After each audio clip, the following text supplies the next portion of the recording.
सुना रहा हूँ एक मामूली से इंसान के लिकर किंग बनने और उसके अंत की कहानी। उसने जिस जमीन पर हाथ दिया वो उसकी हो गई, जिस धंधे में हाथ डाला वो सोना उगलने लगा और जिसका हाथ थाम लिया वो ही राजा हो गया। कामयाबी का कुछ ऐसा ही नाम था, रॉनी चड्ढा। उसके इशारों पर फाइलें चलती थी, उसके इशारों पर सरकारें बनती या पलटती थी, उसके इशारों पर पूरा उत्तर भारत चलता था। वो था रॉनी, वो शख्स जो शराब भी पिलाता था और गरीब स्कूली बच्चों में मिड डे मील भी बांटता था। जरा दिमाग के घोड़े दौड़ा कर देखिए, जो भी आपकी जरूरत है वो सब पूरी करने वाला एक आदमी था, रॉनी चड्ढा। शराब, चीनी, घर, पेपर, मॉल, सिनेमा, ऐसा कुछ नहीं था जो वो नहीं बनाता था। पर वो खुदा नहीं था, एक कारोबारी था, हजारों करोड़ों के साम्राज्य का कारोबारी। जब वो सोता भी था तो भी उसका ये साम्राज्य नोट छापता रहता था। जरा सोचिए कि हम और आप कितने बौने हैं उसके सामने, बिल्कुल किसी चींटी जैसे। वैसे कभी वो भी चींटी जैसा था। आज हम आपको उसी चींटी के पहाड़ चढ़ने और फिर उसी पहाड़ के नीचे दब कर दम तोड़ देने की कहानी सुनाते हैं। ध्यान से सुनिएगा, क्योंकि ये कहानी एक इंसान के धूल से खुदा बनने और फिर उसी धूल में मिट जाने की कहानी है। Long years ago, we made a tryst with destiny, and now the time comes when we shall redeem our pledge, not wholly or in full measure, but very substantially. At the stroke of the midnight hour, when the world sleeps, India will awake to life and freedom.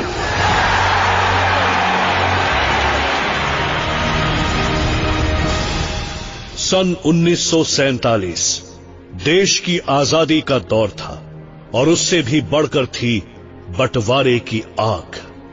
बंटवारा जिसने हिंदुस्तान और पाकिस्तान में नफरत की वो आग भड़का दी थी जिसमें भाई भाई के खून का प्यासा हो गया था।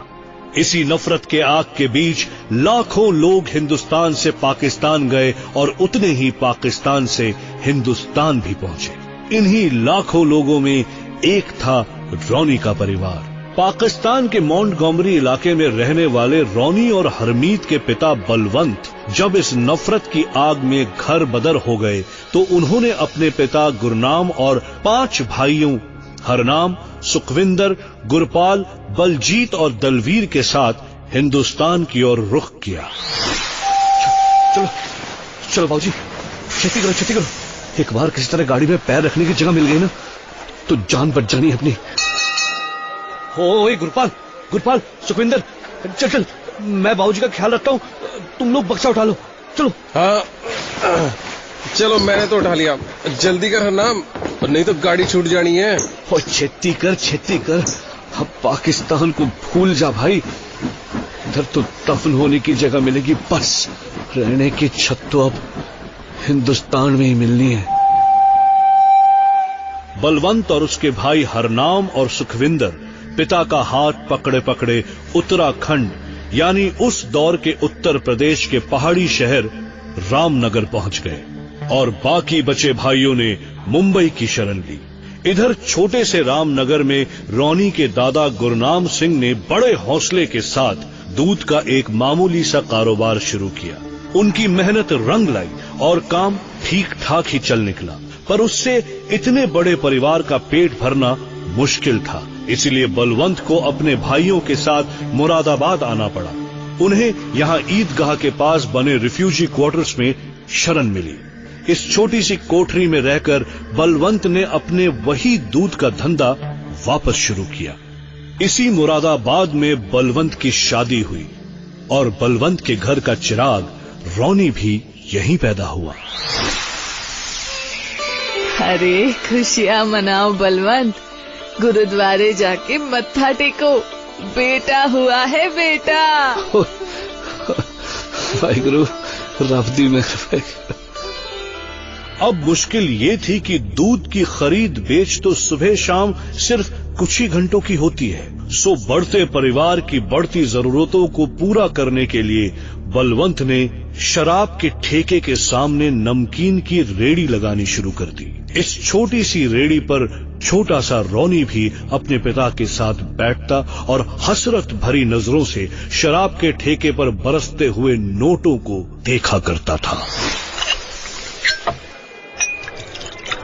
उत्थे की देख रहा पुत्र, वो शराब है, और शराब जो है ना चंगी चीज नहीं होती। पर पाऊजी, उस दुकान में तो लोग बहुत पैसे खर्च कर रहे हैं।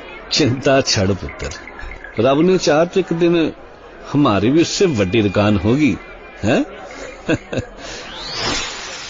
इस शराब की दुकान से भी बड़ी दुकान खोलने की बात बलवंत ने सिर्फ बेटे को बहलाने के लिए कही थी। उसे क्या पता था कि उसके बेटे ने पैसों की वो खनक दिल में ऐसे बसा ली है कि वही खनक एक दिन उसका रब बन जाएगी। इसी दौरान बलवंत की किस्मत ने तब पलटा खाया जब उसकी डेयरी का दूध एक एक्साइज डिपार्टमेंट के ऑफिसर के यहां भी जाने लगा।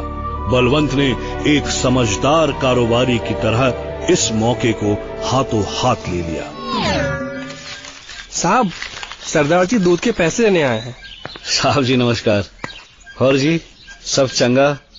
दूध तो अच्छा है ना जी? दूध तो बहुत अच्छा है सरदार जी, पर दाम बहुत लगाते हो यार। की गल कर दो साहब जी। छोड़ो, बताओ कितने पैसे हुए? रब रखे, पैसे लेने कौन आया यहाँ? मैं तो बस आपके दर्शन करने आया था। सोचा आपको वो वाली बात याद दिला दूं। बस आपकी मेहरबानी हो जाए साहब जी, तो पुराने दिल लौटाए हमारे। साहब, इस पटवारे ने ना बर्बाद कर दिया हमें। खैर, खोना पाना तो लगा रहता है सरदार जी। तुम एक काम करो, एप्लीकेशन लेकर कल दफ्तर आ जाओ, मैं करता हूँ कुछ। बड़ी मेहरबानी साहब जी, आपकी बड़ी मेहरबानी। मेहरबानी क्या, हमारा तो काम यही है। तुम नहीं पाओगे तो कोई और पाएगा लाइसेंस। बस देर मत करना, एप्लीकेशन की कल आखिरी तारीख है। हो जी, किसी हाल नहीं छोड़ूंगा ये मौका है। बिल्कुल टाइम पे पहुंच जाऊंगा साहब जी, बड़ी मेहरबानी साहब जी। ओ सरदार जी, अरे पैसे तो लेते जाओ। अरे कैसे पैसे? छोड़ो साहब जी, आप इतनी मेहरबानी कर रहे हो और मैं आपसे पैसे लूंगा, और रब ने चाहा तो पैसे बहुत आ जाएंगे साहब जी। आप तो मुझे से दूध पियो, दूध। बलवंत ने इस मौके को हाथ से जाने नहीं दिया। उसने ऑफिस में एप्लीकेशन दी और अगले कुछ ही दिनों में भांग का ठेका उसका था। भैया 4 गोले दे दो। एक पुड़िया मुझे भी दीजिए। और हमारा कहाँ है सरदार जी? भांग के ठेके से काफी कमाई होने लगी थी। एक्साइज डिपार्टमेंट के ऑफिसर साथ थे। सो अब बलवंत ने देसी दारू का ठेका भी हासिल करने में देर नहीं लगाई। रोनी पुत्र, छेती छेती काम कर। हाँ बाबूजी, छेती छेती काम करूंगा तो ही ना छेती छेती पैसे आएंगे। कुत्ते दप्पो, पैसे से ध्यान हटा और काम पे लगा। अब तो बलवंत ने एक के बाद एक तरक्की की सीढ़ियां चढ़नी शुरू कर दी। जल्द ही उसके पास गन्ने का एक क्रशर और शराब की कई और ठेके थे। पर अभी भी बलवंत शराब के इस कारोबार में छोटा सा खिलाड़ी था, क्योंकि इस वक्त मुरादाबाद की शराब की सल्तनत में हकला नाम के एक खतरी का सिक्का चलता था। वो पूर्वी उत्तर प्रदेश के ठेकेदारों का पार्टनर था। यही वजह थी कि उसका बाहुबल इतना हो गया था कि कोई और मुरादाबाद में शराब के कारोबार में हाथ डालने का साहस नहीं जुटा सकता था। सन 1972 की बात है कि बलवंत की जान पहचान पंजाब के कुछ शराब के ठेकेदारों से हुई। उन्होंने बलवंत को मुरादाबाद में इस शराब के धंधे में पैर फैलाने की सलाह दे डाली। एक बार फिर सोच रही भाई, हकला जड़ा है ना, बड़ा जब्बर वाला आदमी है। तो हम भी कोई कम नहीं बलवंत, तुझे धंधे में अपनी पैर पसारो, बाकी जो भी है हम देख लेंगे। पंजाब के अपने दोस्तों की सलाह पर जब बलवंत ने हकले को चुनौती देनी शुरू की तो उन दोनों के बीच रंजिश ठन गई। उधर हकले के साथ पूर्वी उत्तर प्रदेश की ताकत थी, तो इधर पंजाब की लिकर लॉबी के साथ से बलवंत भी मजबूत हो गया था। तो रंजिश इतनी बढ़ गई कि 2 बार तो दोनों पार्टियों के बीच मुठभेड़ भी हुई। मार मार छोड़ दे, चले गोली मार। पर इस दूसरी मुठभेड़ के बाद एक दिन अचानक हकला कहीं गायब हो गया। लोगों के मुंह से सुना गया कि उसका कत्ल हो गया है, पर कत्ल किसने किया, कैसे किया, किसी को कोई खबर नहीं मिली। पुलिस ने इधर उधर लाठी फटकारी, थोड़ी पूछताछ की और मामला ठंडे बस्ते में डाल दिया। बस फिर क्या था, एक झटके में मुरादाबाद के सारे देसी और अंग्रेजी शराब के ठेके बलवंत के पाले में आ गए। अब बलवंत मुरादाबाद के लिकर वर्ल्ड का बेताज बादशाह था। बलवंत का रब जैसे उसके साथ था, उसने जो चाहा उससे ज्यादा ही पाया था। पर तभी अचानक जैसे बलवंत का रब उससे रूठ गया। हुआ ये कि बलवंत का 12-14 साल का लड़का रोनी अपने दोस्तों के साथ छत पर पतंग उड़ा रहा था कि तभी। ओए रोनी, उसकी पतंग नहीं कटेगी उससे। अच्छा देख, फिर आज तो मैं काट के ही रहूंगा। ये हाथ मार, हाथ मार। वो कटा। ओए रोनी, वो देख पतंग कट के आ रही है, बहुत मान जाए। अरे तू मेरी पतंग थाम, मैं अब भी पकड़ता हूँ उसको। रोनी पतंग लूटने की कोशिश में लोहे का एक लंबा सरिया उठाकर दौड़ा। उसके हाथ पतंग लगने ही वाली थी कि तभी सरिया अपने वजन से झुका और बिजली के तार से छू गया और उसे बिजली का भयानक शॉक लगा।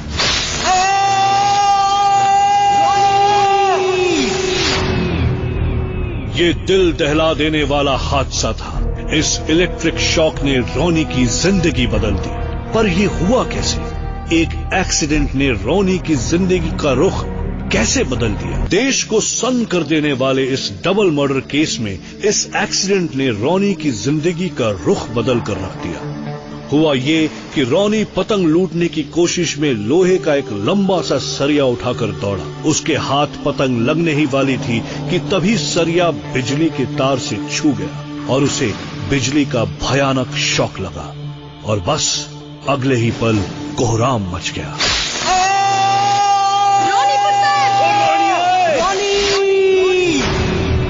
आनन फानन में बलवंत रोनी को लेकर हॉस्पिटल की ओर भागा। रोनी पुत्र उठे, कुछ नहीं होगा, कुछ नहीं होना तेन यार, है ना तेरा प्यो है ना, कुछ नहीं होना। ठंडा, मैं तेन कुछ नहीं होने देना। मैं रानी पुत्र, संभल रानी पुत्र। पर इस एक्सीडेंट से ऐसा कुछ हुआ जिससे रोनी की जिंदगी ही बदल गई। डॉक्टर साहब, मेरे बच्चे को बचा लो, मेरे बच्चे को बचा लो, जान बचा लो इसकी। डॉक्टर साहब, ये देखो क्या हो गया। वैसे मेरा सब कुछ ले लो, सब कुछ ले लो, कितने पैसे लगने बताओ, बस आप इसकी जान बचा लो। डॉक्टर साहब, आप इसकी जान बचा लो। पर रोनी के शरीर में जहर फैलता जा रहा था और डॉक्टर्स ने कहा कि अगर वो उसकी जान बचाना चाहते हैं तो उन्हें रोनी के शरीर का एक हिस्सा काटना पड़ेगा। सोच लीजिए, बच्चे की जान बचानी है तो ये करना ही पड़ेगा। देखो जल्दी फैसला करो, वरना जहर इतना फैल जाएगा कि हम कुछ नहीं कर पाएंगे। आप करो जो सही लगे करो। जब रब को यही मंजूर है तो फिर। किसी तरह रोनी की जान तो बच गई, पर उसको अपना बायां हाथ और दाएं हाथ की 3 उंगलियां खोनी पड़ी। हाथों से लाचार रोनी की पढ़ाई छूट जाने के बाद उसके पास और कोई चारा नहीं था। अब ना वो दूसरे बच्चों की तरह खेल सकता था, ना पढ़ लिख सकता था। अब बस वो सारा वक्त शराब के ठेके में ही बिताता था। पर रोनी की यही मजबूरी उसका सबसे बड़ा वरदान बन गई। अब वो पिता के साथ रहकर हर पल धंधे की बारीकियों को समझने की कोशिश में लग गया। बाबूजी, ये देसी अंग्रेजी से ज्यादा बिकती है ना? हाँ, बिकती तो देसी ज्यादा है, पर कमाई अंग्रेजी में ज्यादा होती है पुत्र। क्योंकि अंग्रेजी वही खरीदते हैं जिनके पास ज्यादा पैसा होता है। इसलिए वो ये ना देखें कि बोतल कितने की है, बस पैसा दें और माल लेके चले जाएं। वो बड़ा समझदार हो गया तू तो, है पुत्र। चलो साइड में हट, काम करने मुझे। इधर वक्त के सांचे में ढला हुआ रोनी बड़ा हुआ और उधर उसके परिवार का धंधा मुरादाबाद से बाहर भी फैलने लगा। तब रामनगर के पहाड़ी इलाके में बचपन का कुछ वक्त गुजार चुके रोनी को एक बार फिर पहाड़ की याद आई और उसने हल्द्वानी और रामनगर में ठेके लेने शुरू कर दिए। अब तक रोनी इस धंधे के सारे गुर सीख चुका था, इसीलिए जब इसी दौरान उसे यहाँ के एक एक्साइज इंस्पेक्टर का साथ मिला तो उसने इस साथ को सोने में बदलने में कोई देर नहीं की। सर जी, आप तो जानते हो रोनी जुबान का पक्का है। एक ही उसूल है मेरा, दुकान जाए तो फिर बन जाएगी, पर जुबान चली गई तो लौट के नहीं आती। अरे भाई, मैंने कभी किसी बात से इनकार किया है? तो चिंता किस बात की है? आप हमारा काम करो और हम आपको खुश करेंगे, इसकी गारंटी हमारी है। इसके बाद तो पूरे कुमाऊं मंडल में उसकी शराब की गंगा बहने लगी। शराब से आई दौलत से रोनी ने मुरादाबाद में एक शानदार सिनेमा हॉल बनाया। 10 का 10, 10 का 10, 10 का 10, 10 का 10, डिस्को डांसर 10 का 10, 10 का 10, 10 का 10, डिस्को डांसर 10 का 10। साहब कितना चाहिए? 2? हाँ, 60 रुपए होगा। अब तक रोनी धंधे के साथ बाहुबल का मतलब भी समझने लगा था। 1980 की बात है जब मुरादाबाद में सारे देश को दहला देने वाला हिंदू मुस्लिम दंगा हुआ। News coming from Moradabad as riots hit the Brass City. अचानक भड़के दंगों के चलते प्रशासन ने सारे मुरादाबाद शहर में अनिश्चितकालीन कर्फ्यू लगा दिया है। खबर है कि शहर के अलग अलग इलाकों में कई लोग मारे गए। पुलिस के अनुसार दंगा अचानक उस समय भड़का जब शहर के ईदगाह इलाके में, कहते हैं जब सारा शहर हिंदुस्तान के अब तक के सबसे बड़े दंगे की लपटों में जल रहा था, तब भी किसी दंगाई की रोनी के इस सिनेमा हॉल की ओर आंख उठाने की भी हिम्मत नहीं हुई, क्योंकि सिनेमा हॉल की छत पर 24 घंटे ऑटोमेटिक गन लिए गार्ड्स पहरा कर रहे थे। कुछ समय बाद जब दंगा शांत हुआ तो दम तोड़ती हुई इंसानियत के बीच पीतल नगरी मुरादाबाद का पीतल का कारोबार चौपट हो चुका था। पर उस हालात में भी रोनी पर होने वाली दौलत की बरसात कम नहीं हुई। इसी दौरान रोनी की फैमिली ने सिविल लाइंस में एक शानदार कोठी बनाने के साथ एक पेपर मिल भी शुरू की। यहां से शुरू होती है रोनी के साम्राज्य की चकाचौंध रोशनी और उसके मौत के अंधेरे में खो जाने की कहानी। बावजूद इसके कि अब सारा कारोबार रोनी के हाथ में था, अब उसके भाई हरमीत और दूसरे चचेरे भाई भी इसमें उसका हाथ बटाने लगे थे। इधर रोनी के इलाके के कुछ नेताओं से नजदीकी बढ़ी तो उधर उसे ग्रेनाइट और बजरी के माइनिंग के ठेके भी मिलने लगे। रोनी जानता था कि शराब और शुगर मिल से निकलने वाले मोलासिस का कितना गहरा नाता है, इसीलिए अब उसने मुरादाबाद में एक शुगर मिल भी खरीद ली। पैरी पौना बाबूजी, बीजी पैरी पौना, शुगर मिल की डील हो गई। वाहिगुरु दी मेहर। मुबारका पुत्र, मुबारका। रब रखा, रब रखा। आजा मेरे रोनी पुत्र, बीजी के गले लग जा। बस अब चल पुत्र, गुरुद्वारे जाकर हम सब मत्था टेक के आएंगे। रब दी वड्डी मेहर है हम पे। अभी तक परिवार पर बड़ों का साया था, जिसके चलते आपसी रिश्ते बहुत मजबूत डोर में बंधे हुए थे। रोनी के एक चाचा सुखविंदर को पहाड़ के कारोबार में कोई लगाव न होने के कारण उन्होंने अपना कारोबार मुरादाबाद और रामपुर से आगे नहीं बढ़ाया, जबकि दूसरे चाचा हरनाम को खुद से ज्यादा रोनी पर भरोसा था। इसलिए उन्होंने अपना सब कुछ रोनी के हाथों में ही छोड़कर रखा था। अब रोनी के सामने खुला आकाश था, जिसके नीचे या तो वो चैन से जिंदगी बिता देता या फिर अपने पंख पसार कर उन ऊंचाइयों को छूने की कोशिश करता जो कभी किसी ने सपने में भी ना देखी हो। बाबूजी, मैं जा रहा हूँ काम पे। ये अपना पुत्र रोनी है ना, है बड़ा होशियार। धंधे के जो गुण मैंने नहीं सीखे उनका भी मास्टर हो गया है वो। ऐसे ऐसे गिराता है सामने वाले को कि भाई साहब, पुत्र रोनी ने बहुत पैसा कमा लिया अब लाइफ एंजॉय करनी चाहिए। हरना में बचपन में जब रोनी ने अपना हाथ खोया था ना, मैं बहुत रोया था। मैंने वड्डी लड़ाई की थी गुरु महाराज नाल की कर देता, अपाहिज कर देता मेरे रोनी नो, पर गुरु महाराज ने साडी बिनती सुन लाई। हुण वेख, ऐसा लगता है जब से उसने अपना हाथ खोया है ना, उसके कंधों पर पंख लग गए हैं, उड़ने लगा है उन्होंने पुत्र। उन्हीं पंखों से सारा आकाश नाप लेगा एक दिन। देख लेना तू, देख लेना हरना में मेरा रोनी पुत्र आसमान छूलेगा।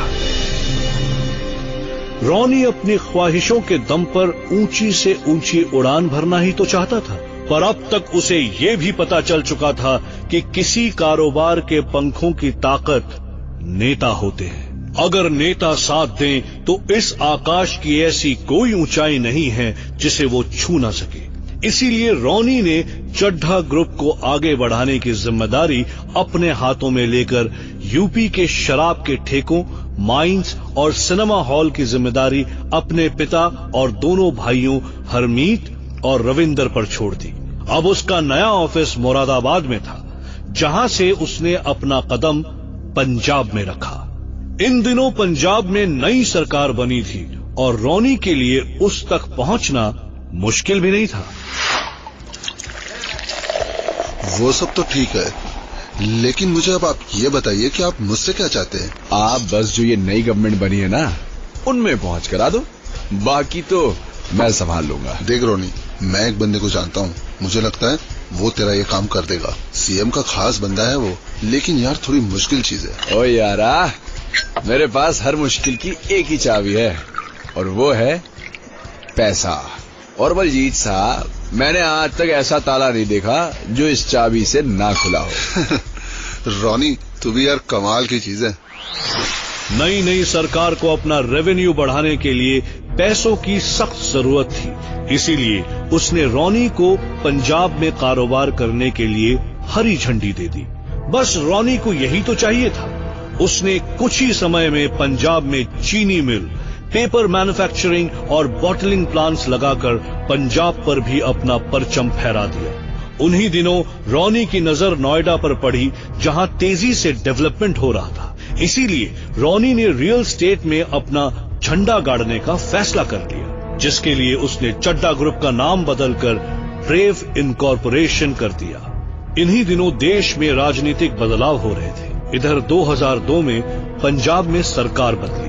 अब तक रोनी ये जान चुका था कि जो सत्ता में होता है वही दोस्त होता है, सो उसने नए मुख्यमंत्री को अपने पाले में लाकर वहां के रियल एस्टेट में अपना पैर जमा लिया, जिसमें उसने शॉपिंग मॉल्स और मल्टीप्लेक्सेस बनाए। जबकि दूसरी ओर उत्तराखंड बन जाने से रोनी को ऐसा खुला मैदान मिला कि वो शराब के ठेकों का बेताज बादशाह बन गया। पर इसी उत्तराखंड से इस कहानी में एक ऐसा किरदार आया जो इस कहानी को कोई और ही मोड़ देने वाला था, एक दुखद मोड़। आखिर कौन था वो किरदार? सारे देश को सन्न कर देने वाले इस डबल मर्डर केस में एक अहम किरदार थे रोनी के उत्तराखंड के बिजनेस के पार्टनर, जिसका नाम था सुखराज सिंह नामधारी। इधर रोनी की सबसे बड़ी लॉटरी तब लगी जब 2002 में यूपी में नई सरकार बनी और इस नई सरकार ने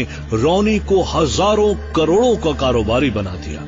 अब पूरे उत्तर भारत में रोनी ने इतने बड़े कारोबार के साथ यूपी में 5 सरकारी चीनी मिलें खरीदी, जबकि दिल्ली में पहले से ही उसे कई प्लांट्स के साथ 200 क्लस्टर बसेस चलाने का परमिट भी मिल चुका था। पर इन्हीं दिनों अचानक रोनी के पिता बलवंत की मृत्यु हो गई और यहीं से भाइयों के रिश्तों में दरार पड़नी शुरू हो गई। हुआ ये कि चड्ढा परिवार के पास कई सारे फार्म हाउसेस थे, पर पिछले कुछ अरसे से ही इन्हीं फार्म हाउसेस को लेकर परिवार में मनमुटाव शुरू हो चुका था। यही वजह थी कि रोनी ने कई जगहों पर फैली अपनी 400 करोड़ की प्रॉपर्टी बेच दी, पर शायद इस पैसे का ठीक से बंटवारा नहीं हुआ, जिसके चलते रोनी का भाई हरमीत बहुत ज्यादा गुस्से में आ गया। वो तुमने वो सब बिना बताए बेच दिया, और उसमें हमारा भी तो हिस्सा था। हरमीत, तुझे बिजनेस की कुछ समझ है? प्रॉपर्टी दबा के रखने के लिए नहीं होती, बिजनेस किया जाता है उसका, 1 से 4 बनाई जाती है। ये इतना बड़ा बिजनेस अपने आप नहीं खड़ा हो गया, दिमाग लगता है इसमें, दिमाग। मुझे तो अकल है ही नहीं, सारी तो तुम लेके आ गए। देख हरमित्ते, तू राई का पहाड़ मत बनाया कर। राई का पहाड़ मैंने बनाया? मैंने बनाया? और क्या मैंने? बस अब कोई कुछ नहीं बोलेगा। छोटी सी बात पे ऐसे लड़ते हो जैसे, अरे बाबूजी होते तुम्हारे तो कैसे लगता उन्हें। दरअसल छतरपुर फार्म हाउस नंबर 42 और बिजवान के फार्म हाउस 19 पर हरमीत का कब्जा था। जब प्रॉपर्टीज को बेचने को लेकर झगड़ा शुरू हुआ तो हरमीत ने फार्म हाउस नंबर 42 को बेचने का फैसला कर लिया, पर रोनी इसे बेचना नहीं चाहता था, क्योंकि ये उसके स्वर्गीय पिता बलवंत के नाम पर था और उसके लिए ये भावनाओं का सवाल था। मैंने कह दिया, वो नहीं बिकेगा तो नहीं बिकेगा, बस। उस पे मेरा हक है, मैं चाहे बेचूं चाहे जो करूं। वो बाऊजी के नाम है। बाऊजी नहीं रहे अब तो बाऊजी की निशानी बेच के खा जाएगा। रोनी! आवाज नीची करके बात कर हरमित्ते, और जान ले, बाऊजी की निशानी तो मैं बिकने नहीं दूंगा। तू जो मनाए कर ले। तुझे क्या पता, तू तो पैदा ही नहीं हुआ था जब बाऊजी ने सड़क के किनारे रेड़ी लगा के धंधा शुरू किया था। तूने तो करोड़ों से नीचे कुछ देखा ही नहीं है। मैं बैठता था उनके साथ, मैं 10 रुपए का जिस दिन धंधा होता था उस दिन जश्न होता था हमारे घर। जा कहां रहा है? बात सुन मेरी। सुन रोनी, तू तो मेरी बात सुनेगा ना? देख, कल हम सब बैठ के बात करेंगे। ये सब अच्छा नहीं लगता मुझे। तब प्रॉपर्टी के इन झगड़ों को सुलझाने के लिए रोनी की मां सामने आई और सारा परिवार अपने कुछ रिश्तेदारों के साथ समझौते के लिए साथ बैठा, पर सब मिलकर भी किसी खास नतीजे पर नहीं पहुंच सके। तो फिर 5 अक्टूबर को परिवार के मुरादाबाद वाली कोठी पर फिर से मीटिंग होनी तय हुई, पर दोनों भाइयों के बीच अनबन के चलते वो यहां नहीं पहुंचे और हालात और ज्यादा बिगड़ गए। ये चंगा नहीं हुआ, रोनी को आना चाहिए था। अरे तो हरमीत आया क्या? सवाल इस बात का नहीं है, सवाल ये है कि अगर ये दोनों मिल बैठ के बात नहीं करेंगे तो मामला सुलझेगा कैसे? हरनाम, आप जाकर समझाओ इन दोनों को। मैं समझाता हूँ हरमीत चाचा को। तू कुछ नहीं करेगा, तू चुपचाप बैठ यहाँ। बीजी बोल रही है ना। अरविंदर, तू चुप बैठ। मुझे चुप करा लो सब, उसको तो कोई चुप नहीं कराता। गोली मार दूंगा इसको मेरे सामने आया तो। गन छोड़ हरविंदर, गन छोड़ हरविंदर, मैं कह रहा हूँ ना तेरे को, गन छोड़ हरविंदर, गन छोड़ हरविंदर। कहा जाता है कि वहां पर भी गोलियां चली। वहां कोई हादसा तो नहीं हुआ, पर गोलियां चलने की खबर मिलते ही पुलिस वहां पहुंची और रोनी के भतीजे हरविंदर को गन के साथ अरेस्ट कर लिया गया। हालांकि चड्डा फैमिली के बड़े रसूख के चलते ये केस वहीं पर दबा दिया गया, लेकिन शायद पुलिस के इस केस की गंभीरता को ना समझने की इसी गलती ने देश को दहला देने वाले दहशतनाक हत्याकांड को अंजाम दिया। सवाल है कि रोनी के मुरादाबाद वाले घर पर गोली चलने की घटना को मुरादाबाद पुलिस स्टेशन ने इतने हल्के में क्यों लिया? सूत्रों के अनुसार इस फायरिंग के बारे में मुरादाबाद पुलिस तो एक्शन ले भी चुकी थी, पर तभी उसके पास राजधानी लखनऊ से किसी बड़ी हस्ती का फोन आया और उनके हाथ बंद गए।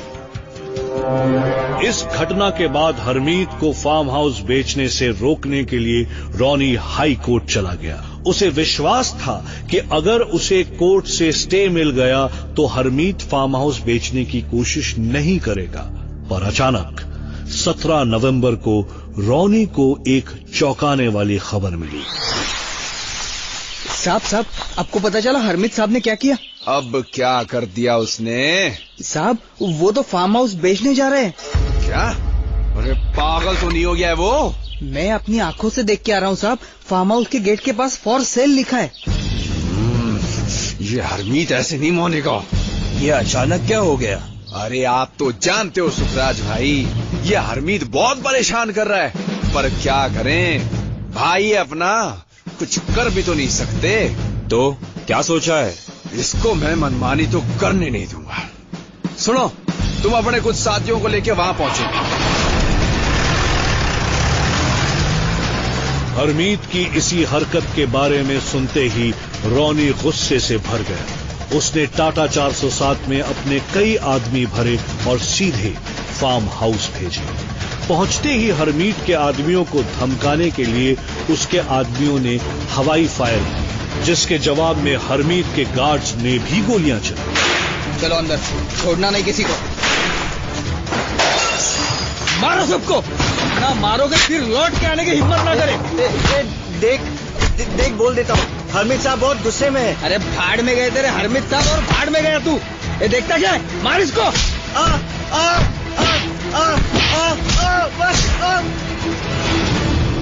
हरमीत के आदमियों ने मुकाबला किया, पर रॉनी के आदमी ज्यादा थे, जिन्होंने हरमीत के गार्ड्स की जमकर पिटाई की और हरमीत के आदमी डर कर वहां से भाग खड़े हुए। इसके बाद रॉनी के आदमियों ने हरमीत के गार्ड्स का सामान बाहर फेंक दिया और जाने से पहले गेट के पास दीवार पर लिखे फॉर सेल को मिटा गए। मिटा इस फॉर सेल को, देखता हूँ कैसे बेचेगा फार्म हाउस है। चलो सब, फिर से दिखे ना तो यही गाड़ देंगे।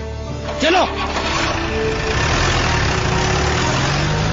पर जब इधर अपने फार्म हाउस 34 में बैठे हरमीत को फार्म हाउस पर कब्जा होने की बात पता चली तो वो गुस्से से पागल हो गया।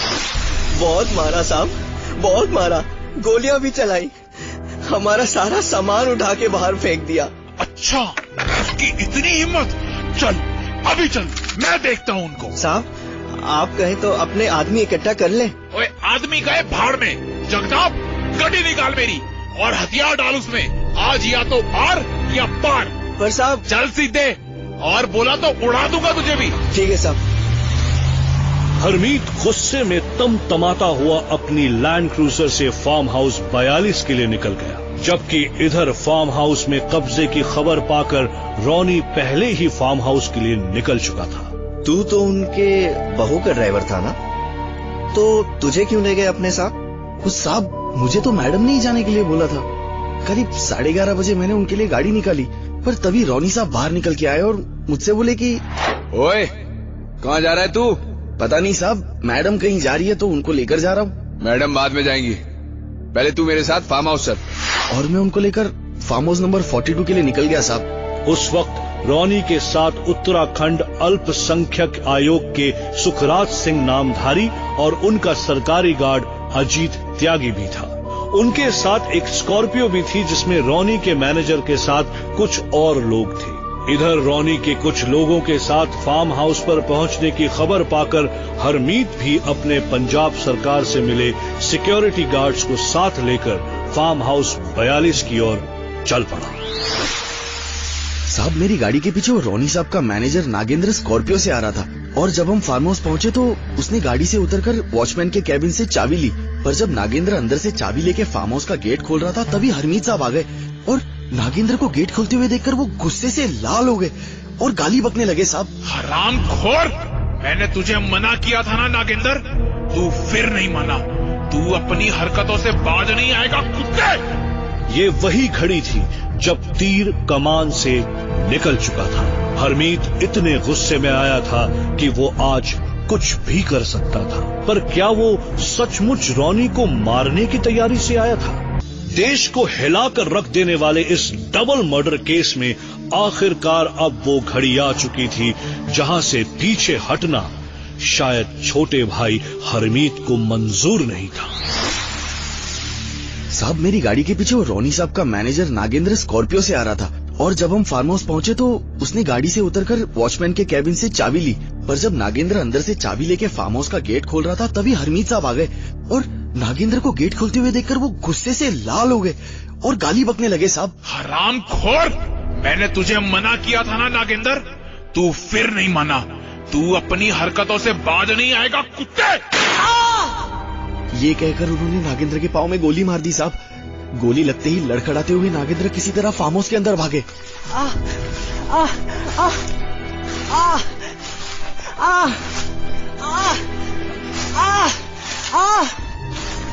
फिर गुस्से से खौलते हुए हरमीत साहब आए और साहब उन्होंने हमारी लैंड क्रूजर के बोनेट पर भी फायर कर दिया साहब। मैं बहुत डर गया था, मुझे लगा आज कुछ होने वाला है। मैं गाड़ी से उतर गया साहब। हरमीत साहब की इस हरकत पर गाड़ी की पिछली सीट पर बैठे रोनी साहब भी चिल्लाने लगे साहब। हरमीत, पागल हो गया क्या? दिमाग खराब हो गया तेरा? होश में है कि तू कर क्या रहा है? पर उनकी बातों से हरमीत साहब और भड़क गए और गालियां देते हुए फिर से गोलियां बरसाने लगे साहब। मैं पागल हो गया हूँ? तुम हो पागल, तुम सबको पागल करके रख दिया तूने, सबको। और फिर मैं वहां से भाग गया साहब। जैसे हरमीत साहब गोली चला रहे थे मैं भी मारा जाता साहब। इसके बाद दोनों भाइयों में झगड़ा शुरू हो गया। रोनी ने हरमीत को गाली दी तो हरमीत उससे हाथापाई करने पर उतारू हो गया। जानवर हो गया तू, इंसान नहीं रह गया तू, जानवर है जानवर। मैं जानवर हूँ? मैं जानवर हूँ ना, तो अब ये जानवर ही देख। हरमीत से उलझे हुए रोनी ने हरमीत को ऐसा जोर का धक्का दिया कि वो जमीन पर गिर गया। इस पर गुस्से से भरे हुए हरमीत ने उठते ही रोनी पर गोली चलानी शुरू कर दी। एक गोली रोनी के पैरों में लगी। वो जान बचाने के लिए लड़खड़ाता हुआ अपनी लैंड क्रूजर की ओर बढ़ा। रोनी को भागता देखकर हरमीत ने उन पर गोलियों की बौछार शुरू कर दी। हरमीत,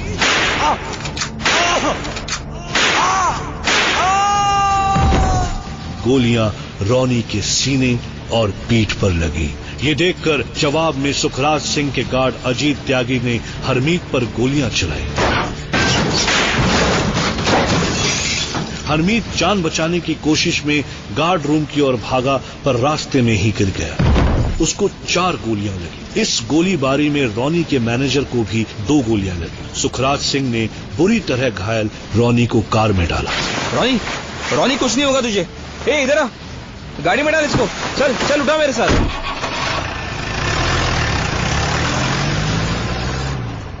सुखराज रोनी को लेकर हॉस्पिटल के लिए निकला, पर हॉस्पिटल पहुंचने से पहले ही उसकी मौत हो चुकी थी। इस बीच किसी ने इस झगड़े की खबर पुलिस को दी। जब पुलिस पहुंची तो उसे फार्म हाउस के पिछले गेट पर हरमीत की लाश मिली। पुलिस ने क्राइम सीन से एक पिस्टल और एक AK-47 भी बरामद की, पर पुलिस की कार्रवाई इससे आगे बढ़ पाती कि पूरे देश में इस खबर की सनसनी फैल चुकी थी। Breaking news, big businessman Ronnie Chadda shot dead at his farm house. अभी खबर मिली है कि लिकर किंग रोनी चड्डा के फार्म हाउस में हुए शूटआउट में रोनी चड्डा और उनके भाई हरमीत चड्डा की मौत हो गई है। कहा जा रहा है कि इस फार्म हाउस को लेकर इनके बीच पहले से ही विवाद चल रहा था। इस सिलसिले में साउथ दिल्ली के DCP का कहना है कि वहां और भी लोग मौजूद थे और आपस में हुई फायरिंग में दोनों भाइयों की मौत हो चुकी है। इधर जब घर वालों को इस दिल दहला देने वाली घटना की खबर मिली तो उन पर जैसे दुखों का पहाड़ टूट पड़ा। सबका गहरे सदमे में आ जाना स्वाभाविक था, क्योंकि रोनी सिर्फ उनके परिवार का सदस्य नहीं था, बल्कि हजारों करोड़ों के कारोबार का कर्ता धर्ता भी था। इस बीच इस हाई प्रोफाइल मर्डर केस में दिल्ली पुलिस की खामोशी भी कई सवाल खड़े कर रही थी। अब तक ऐसे कई सवाल थे जिसके जवाब दिल्ली पुलिस तलाश नहीं कर पाई थी। इस बीच रविवार को रोनी चड्डा के दोबारा हुए पोस्टमार्टम ने भी कई और सवाल खड़े कर दिए। कहा जा रहा है कि पहले हुए पोस्टमार्टम के बाद भी रोनी के शरीर में 3 गोलियां ढसी रह गई थी, लिहाजा आनन फानन में बॉडी का दोबारा पोस्टमार्टम किया गया, जिसके बाद रविवार की रात को ही शव का अंतिम संस्कार किया जा सका।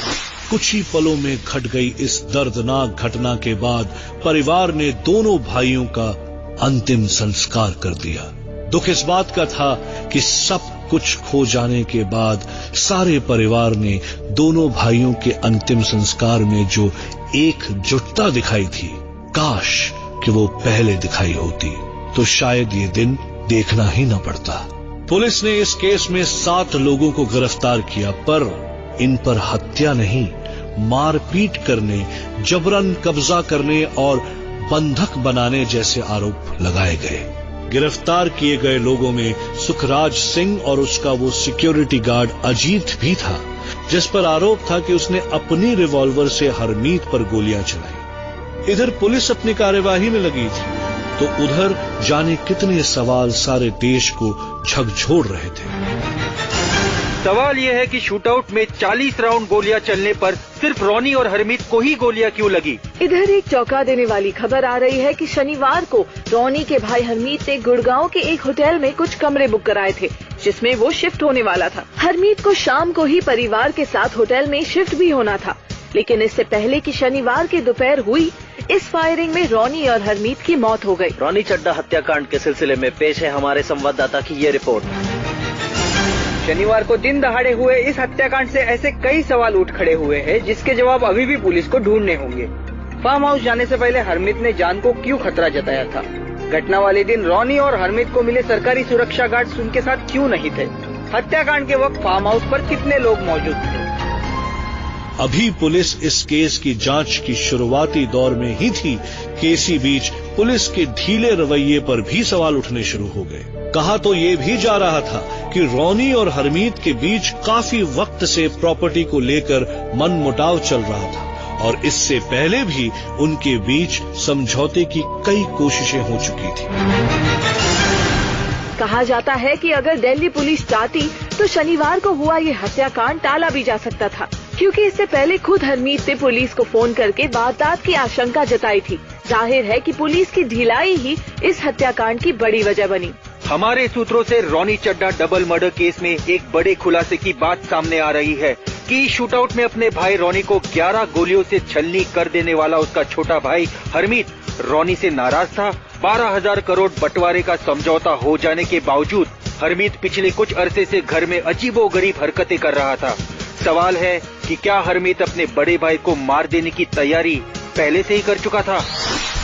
इस बीच एक चौंकाने वाली खबर मिली कि पूरा चड्ढा परिवार काफी वक्त से हरमीत की हरकतों से परेशान था। यहाँ तक कि हरमीत ने घर को जला डालने की धमकी भी दी थी। जिस फार्म हाउस नंबर 21 में पूरा चड्ढा परिवार रहता था, उसके शानदार कॉमन ड्राइंग रूम में पहुंचकर एक दिन हरमीत ने पर्शियन कारपेट पर केरोसिन डाल दिया और आग लगाने की कोशिश की। आग लगा दूंगा, सबको फूंक दूंगा। सुन रहा है ना तू? किसी को नहीं छोड़ूंगा, किसी को नहीं। और ऐसा हरमीत ने पहली बार नहीं किया था। एक दिन तो उसने ड्राइंग रूम में लटके पेरिस से लाए गए 1 करोड़ से भी ज्यादा कीमत वाले झूमर को गोली मारकर चूर चूर कर दिया था। दिल दहला देने वाले इस high profile double murder case में हरमीत की अजीबो गरीब हरकतें बढ़ती जा रही थी। आग लगा दूंगा, सबको फूंक दूंगा। सुन रहा है ना तू? किसी को नहीं छोड़ूंगा, किसी को नहीं। एक दिन तो उसने पेरिस से लाए गए कीमती झूमर को गोली मारकर चूर चूर कर दिया। इसके बावजूद परिवार उसे बर्दाश्त करता रहा। दरअसल हरमीत अपने भाई रॉनी से नाता तोड़ लेने पर उतारू हो चुका था।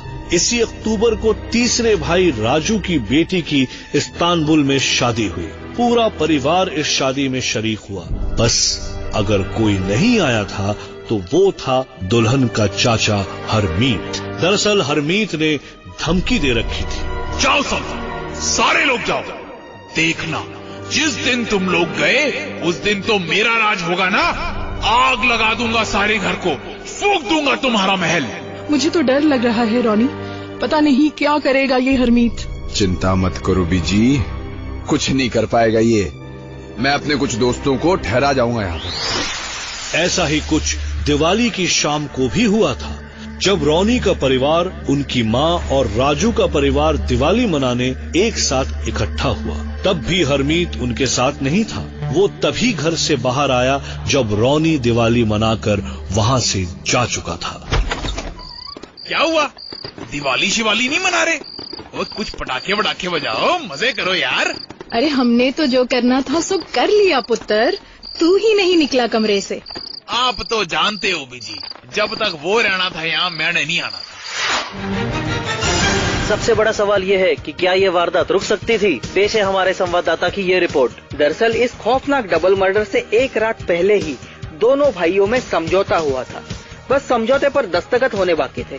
रॉनी किसी भी कीमत पर ये फार्म हाउस हरमीत को नहीं देना चाहता था, जबकि हरमीत किसी भी कीमत पर इसे बेचने पर उतारू था। दुख तो इस बात का है कि हजारों करोड़ के मालिक दोनों भाई सिर्फ 100 करोड़ के इस फार्म हाउस के लिए एक दूसरे के जान के दुश्मन बन गए थे। पर इस केस में जाने कितने सवाल अभी भी मुंह खोले खड़े थे, जिनके जवाब दिए जाने अभी भी बाकी थे। जब रॉनी के घर में उसके सिक्योरिटी गार्ड्स मौजूद थे, तो भी वो बिना गार्ड्स के घर से क्यों निकला? क्या सुखराज सिंह का गार्ड अजीत त्यागी हरमीत के पैरों पर गोली मारकर उसे नहीं रोक सकता था? एक ही घर में रहने वाले दो भाइयों के बीच आखिर ऐसा क्या हो गया कि दोनों एक दूसरे के खून के प्यासे हो गए? फार्म हाउस नंबर 42 की इस घटना से पहले क्या किसी ने हरमीत को भड़काया था? अगर हाँ, तो वो कौन था? माना जाता है कि हरमीत काफी शांत स्वभाव का था। फिर वो इतना कैसे भड़क गया कि उसने अपने ही भाई पर गोलियों की बौछार कर दी?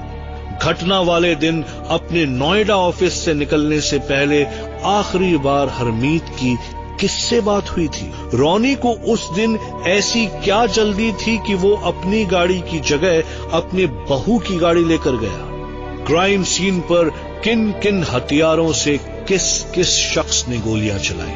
अगर पुलिस घटना से पहले हुई फायरिंग में वक्त पर पहुंच जाती, तो क्या इस घटना को रोका नहीं जा सकता था? और सबसे बड़ा सवाल ये कि इन दोनों भाइयों को कौन भड़का रहा था?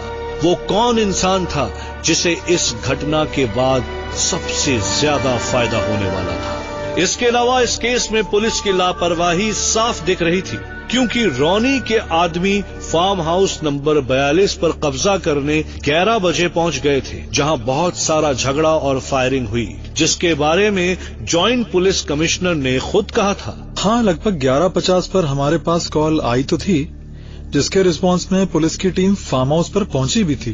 कहा जाता है कि पुलिस वाले वहां सिर्फ गेट से ही लौट आए थे। अगर उस वक्त पुलिस का रिस्पांस बेहतर होता तो शायद ये घटना होती ही नहीं। दरअसल सारे झगड़े की जड़ ये अकेला फार्म हाउस नंबर 42 ही नहीं था।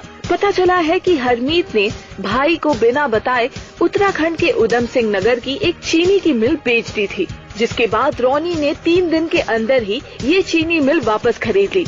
इसी चीनी की मिल से उनके पिता ने यहाँ कारोबार की शुरुआत की थी। 3 दिन में इस चीनी मिल के लिए रॉनी को पूरे 15 करोड़ रुपए ज्यादा चुकाने पड़े। इसी बीच सारे केस में सुखराज सिंह नामधारी का नाम बड़ी प्रमुखता से उछलने लगा। मुद्दा ये है कि पुलिस में पहली रिपोर्ट भी सुखराज की ओर से लिखाई गई थी, जिसके हिसाब से हरमीत की मौत गार्ड अजीत त्यागी की गोलियों से हुई। पर पुलिस की जांच में इस कहानी का एक और पहलू सामने आया कि हरमीत पर सुखराज के गार्ड ने नहीं, बल्कि सुखराज ने अपनी पिस्टल से गोलियां चलाई। कई दिनों के मशक्कत के बाद पुलिस ने सुखराज की वो पिस्टल भी बरामद कर ली। इस सब के पीछे कई बड़े राज हो सकते हैं जो वक्त के साथ सामने आएंगे, पर यहाँ ये जानना जरूरी हो जाता है कि रॉनी और सुखराज का कनेक्शन क्या था। In this double murder case, Sukhraj Namdari, the main eyewitness, admitted that he was carrying a gun during the shootout, and now police has to verify if he has fired with this gun in the shootout. Meanwhile, Sukhraj has been sacked from Uttarakhand Minority Commission following the incident, and police is now interrogating him since last night when they brought him from Bajpur to Delhi before producing him in the court in Delhi. सवाल यह है कि सुखराज सिंह से Ronnie का क्या connection था? पेश है हमारी ये रिपोर्ट, रॉनी सुखराज कनेक्शन। मेरे पीछे है सुखराज सिंह नामदारी की आलीशान कोठी। कहा जाता है कि करीब 10 से 12 साल पहले सुखराज की रॉनी से मुलाकात हुई थी, जिसके बाद सुखराज रॉनी के कई कारोबारों में पार्टनर बन गया। रॉनी ने ही सुखराज को उत्तराखंड माइनॉरिटी कमीशन का चेयरमैन भी बनवाया, जिसके बाद उसके लिए रॉनी के उल्टे सीधे कामों में मदद करना और भी आसान हो गया था। लोगों की माने तो सुखराज के पास 200 गुंडों की एक टीम थी, जिसके दम पर वो अवैध कब्जे जैसे कामों को अंजाम देता था। मुमकिन है कि जब नामदारी को खबर हुई कि रॉनी और हरमीत में फार्म हाउस को लेकर मनमुटाव चल रहा था, तो उसने रॉनी को उकसाया हो, क्योंकि जिस धंधे में सुखराज था उस धंधे में कोई कागजी लिखा पढ़ी नहीं होती। और जाहिर है कि अब रौनी के ना रहने के बाद उत्तराखंड में सुखराज और रौनी के सजे कारोबार पर रौनी का हिस्सा अपने आप खत्म हो गया। इससे बड़ी विडंबना और क्या हो सकती है कि रौनी ने पंजाब से खुद की सुरक्षा के लिए सिर्फ एक गार्ड लिया था, जबकि अपने भाई हरमीत की सुरक्षा के लिए उसको पूरे 6 गार्ड्स दिलवाए थे। उसी हरमीत ने रौनी को गोलियों से भून कर रख दिया। पर अब इस हादसे के बाद ये जानना जरूरी हो जाता है कि एक अकेला शख्स रौनी पूरे उत्तर भारत में शराब का कारोबार कैसे चला सकता था। कहा जाता है कि रौनी की जेब में सिर्फ सरकारी ही नहीं थी, बल्कि उसने सरकारी एक्साइज डिपार्टमेंट के समांतर अपना पर्सनल एक्साइज डिपार्टमेंट बना रखा था। इस डिपार्टमेंट में ऑफिसर से लेकर इंस्पेक्टर लेवल तक की तैनाती होती थी, जिसमें उनके ट्रांसफर्स, पोस्टिंग और आउट ऑफ टर्न प्रमोशन तक का सिस्टम था। अगर कहीं से इनकी गलती की शिकायत मिलती थी तो उन पर एक्शन के साथ दूर दराज के इलाकों में ट्रांसफर भी किया जाता था। इस टास्क फोर्स का एक ऑफिसर नोएडा में भी था, जिसका काम ग्राहक बनकर दुकान पर पहुंचना और शराब की दुकानों में ये चेक करना था कि कहीं वहाँ तस्करी की शराब तो नहीं बेची जा रही। पर सबसे बड़ा सवाल है कि जिस रौनी के पिता कभी खाली हाथ पाकिस्तान से आए थे और जिन्होंने रौनी को आकाश की ऊंचाई चढ़ते हुए देखा था, क्या उन्होंने कभी सपने में भी अपने लाडले रौनी के ऐसे अंत की कल्पना की होगी। रविवार के दिन रौनी और उसके भाई की लोधी रोड पर हुई अंतिम यात्रा की तैयारी दोपहर 2 बजे से शुरू हो गई थी, जिसमें टनों गुलाब की पंखुड़ियां इस्तेमाल हुई। संस्कार के लिए बने प्लेटफॉर्म को फूलों से सजाया गया और चिता के लिए चंदन की लकड़ी का इस्तेमाल हुआ। और अंत में रौनी और उसके भाई हरमीत की मौत के कारण कुछ भी रहे हो, पर सबसे बड़ा सच ये है कि जीवन के आखिरी सच से उनका सामना बहुत दुखद तरीके से हुआ।